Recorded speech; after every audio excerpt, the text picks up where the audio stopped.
let's talk about the great female art con and how it is historical nonsense. In the late 20th century, we had the rise of feminism. We had the rise of the theory of the patriarchy, which is a conspiracy theory. And we had the creation of this idea of the male gaze, which is simply there to demonise men. And it's absolute nonsense. And before that time, no one knew what it was. And still today, most people do not even know what it means because it's so absurd. Because men have to look at women in order to reproduce. And it is utter nonsense. It is there purely to demonise the relationship between men and women, which is something which has happened in the 20th century. In terms of 17th century painting, it has nothing to do with 17th century painting. There was no idea of feminism at this time at all. Or the male gaze or the female gaze. It's complete nonsense. Now they have created this theory that women were repressed in the past and they were repressed and they couldn't become painters. This is nonsense.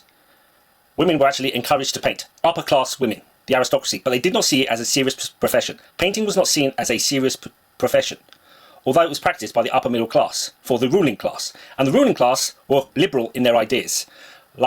So the aristocracy have always thought different to the peasants. In those days, most people were peasants. They had no rights.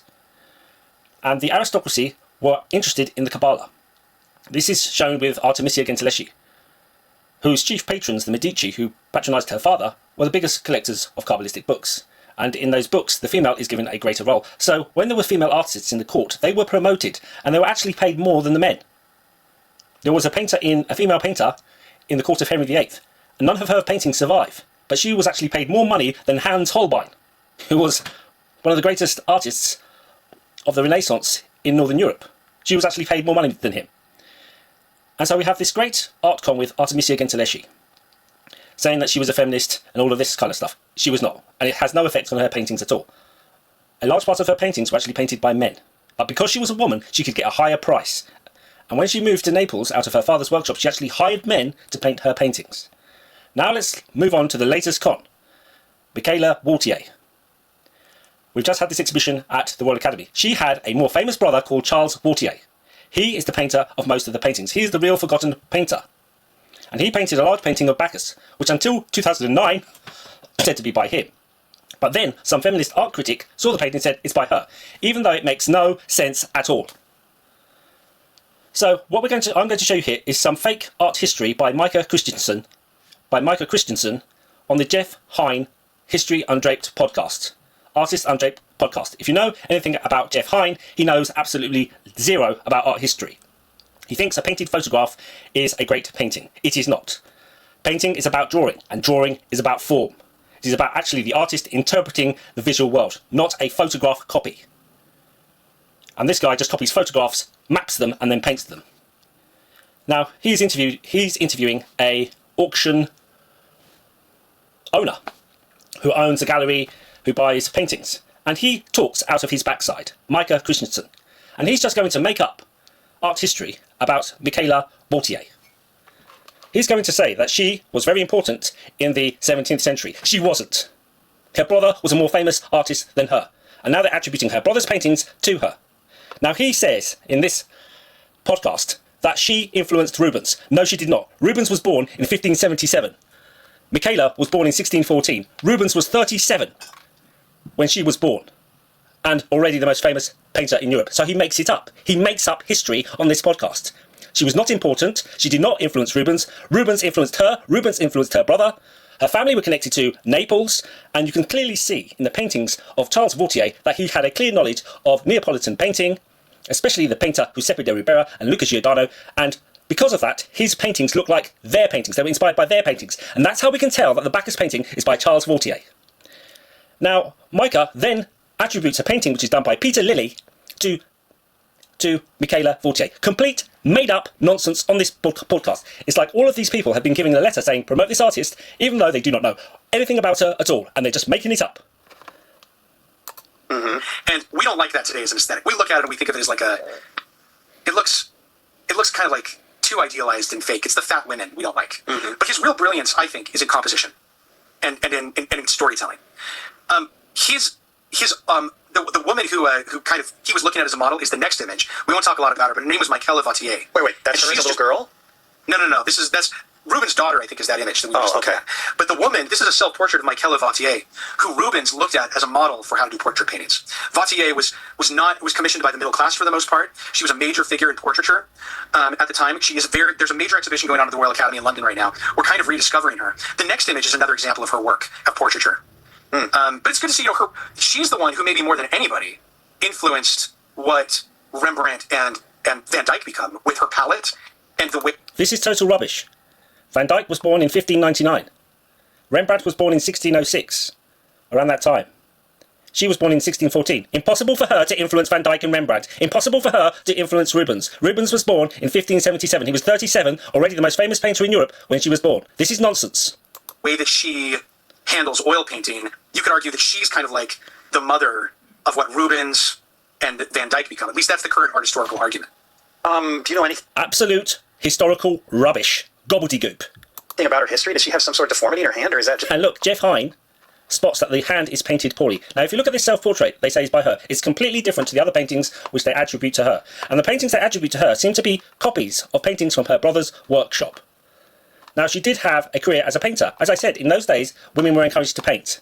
Now, she stopped painting 30 years towards the end of her life. So a long period where she just gave up painting. But she was always funded and always in the major collections. And you can see here that the hand is poorly painted. And this painting, it's a good self-portrait, but it's not amazing. It's not like Rembrandt. And you can see that this painting is painted in a completely different style. And Micah Christensen gets his dates completely wrong. He says that she influenced Rubens, Van Dyck and Rembrandt when she was born after them. She was not a famous painter which influenced them. The more famous painter was her brother, Charles. And most of her paintings are actually by Charles, and which is the large Bacchus painting, because her paintings were mainly still lifes and portraits, and small genre portraits. She did not paint large-scale, multi-figure paintings. It is nonsense. just... That's a style choice. Oh, that's weird. Yeah. Look at him blag it. He's blagging this. It's like all these people have been given a memo saying promote this female artist, even though it's historical nonsense. Huh. They would do that kind of like, they call them ballet hands sometimes in the 19th century. No, but I just mean her knuckles look swollen or something weird. Yeah, it's poorly painted. Poorly drawn. But I'm not being critical. I thought maybe she actually had a deformity. Look at the anatomy of the next painting. The next painting is also by her. So he claims that this painting is by her, Michaelina Wautier, when this is a well-known painting by Peter Lilly. Peter Lilly was a Flemish painter who painted in the court of Charles II. A fantastic painter. This is not by her. This is by Peter Lilly, and he claims it's by her. This is terrible art history. Terrible. She was born in 1614, when Rubens was born in 1577. And he says that she influenced Rubens. She didn't. Rubens influenced her brother. Then she was in her brother's workshop. She had a trade in also doing portraits and still lifes, but she never painted these huge multi-figure paintings. That was her brother. And he then claims that this painting, which is by Sir Peter Lilly, is by her, which is total nonsense. This is by Sir Peter Lilly. Well, that one's fine. Yeah. Yeah. Yeah, it's painted by Sir Peter Lilly. It's not painted by her at all. It's called The Flute Player. So, they're just making it up as they go along. Michaelina Wautier, what she actually painted were still lifes and small genre portraits. They are completely making up art history, and they've had this huge exhibition at the Royal Academy that is by her when it's actually by her brother. And this article points it out well, that this painting is by, which they claim is by her now, is actually by her brother. Because how can they have it both ways? They say that girls weren't allowed to paint the male nude, but we have a painting here full of male nudes. It doesn't make sense at all. And we have her self-portrait here. They claim this is her self-portrait. No. A female painter at this time would never paint herself topless in a self-portrait surrounded by lots of men. It would not happen. Why is she in this painting? Well, she's in this painting because she posed as one of the models for her brother's painting. And that makes sense. She's one of the characters in her brother's painting. This painting has nothing to do with feminism. Feminism didn't exist. It has nothing to do with 17th century painting. And they're claiming that this is her self-portrait here, and that she did the whole painting, and that this is some kind of feminist self-defiance of her saying, sticking it to the men, when that attitude did not exist at that time. It is a complete modern fabrication. And this painting is not by her, it is by her brother, who painted multi-figure works. And you can see how he was influenced by Luca Giordano and Giuseppe de Ribera, which I will show you, the Neapolitan school of painting, because their family links were connected to Naples, the Wautiers. So we have this donkey here, which is very similar to Luca Giordano. The painting is very similar to Luca Giordano and Giuseppe de Ribera. And this article shows it well, that how can this be by her when they say that women weren't allowed to paint the male nude? This is nonsense. This would never happen in the 17th century, that you would have a naked female self-portrait with all these male nudes. Impossible. This is a painting by her brother. in which he posed his sister as one of the models. Artemisia Gentileschi would pose naked for her father. Artemisia Gentileschi was described as a licentious woman in her biographies. In a modern court case, her rape case would be thrown out of court. What happened was, she had a lover called Tomasi, who was her father's friend. He was older than her. He was married. He took her virginity. They were lovers. She wanted to marry him. Orazio Gentileschi, her father, wanted her to marry him.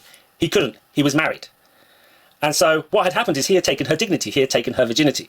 The only way to remedy the situation was if they accused him of rape and she was cleared, and she was so that her virginity taking could be cleared. The honour, she could restore her honour. That was why the case was brought. And even after 1 month of the accusation, they were still lovers. And this was common for the time, because if you took somebody's virginity at that time, it was seen as something very important. And so, because this was a kind of scandal, because she was having this affair with him and they were lovers, the only way that she could get her dignity back was accusing him of rape and going through this trial. And this was common at the time, because it was more about honour. It had nothing to do with feminism. He had disrespected the family honour. And through their backing, which was the Medicis, they could bring this case against this man and find him guilty. It would never be convicted in a modern court of law. His word against her word, and she wanted to marry him and she was his lover, even after the accusation. And so they've created this whole phony story where her paintings are supposed to represent this female repression. They don't. They're paintings which were based on her father's paintings, who was inspired by paintings by Caravaggio. Nothing to do with the female gaze, nothing to do with female repression.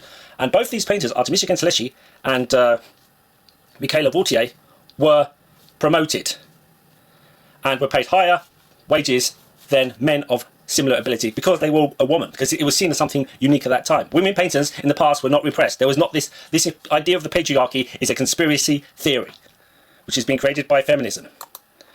You can clearly see this is by her brother. This is a painting by her brother. You can see multi-figures. They have the same gestures as the Bacchus painting. And you can see how they're influenced by Neapolitan painting, Giuseppe de Ribera and Luca Giordano. Here is another painting by her brother. Multi-figured paintings. And you have a painting of Bacchus here by her brother, which is a study for this large painting. Here. You have the same model. This was painted by him. This painting has been known for hundreds and hundreds of years, but when it was attributed to men, it did not receive the fame it has now. The reason why it's received the fame it has now is because they've attributed it to a woman, which shows you it's completely contradictory. This is pushing modern political agendas. Has nothing to do with 17th century painting or female repression. What you have to ask yourself is it right to attribute paintings by men to a woman who did not paint them? Because that is what's going on today. And you can see that the Charles Wautier painting was influenced by this lost painting, which is known by a copy by Luca Giordano of the painting by Giuseppe de Ribera, which is only known in fragments. And you can see that the Charles Wautier painting, remember, Ribera lived at an earlier than Charles Wautier, and so he must have seen this painting or a copy by Luca Giordano and based his painting of the Bacchus on the painting of Ribera and Luca Giordano. This was painted by him. It is impossible that a female self-portrait would include all these male nudes. Remember, they're telling us all the time that they were forbidden to paint the male nude. The reason why that was because of at that time it wasn't considered. It was a prudish time in that sense. That they didn't think it was kind of respectable for a woman to be drawing a naked man. It had nothing to do with feminism and all of this stuff. It was just the conventions of the time. It was a very religious time. But as I said, in the courts, where you have the aristocracy, they live by a different morality to the common herd, and they've always done so. And they've always had these kind of liberal ideas. And this is why they had such patronage for female artists in the past. And they paid them even a higher wage than Hans Holbein in the English court. This is complete nonsense. And this is diabolical. Micah Christensen, you owe the public an apology for your nonsense. You have completely made this up. You owe the public an apology. Thank you.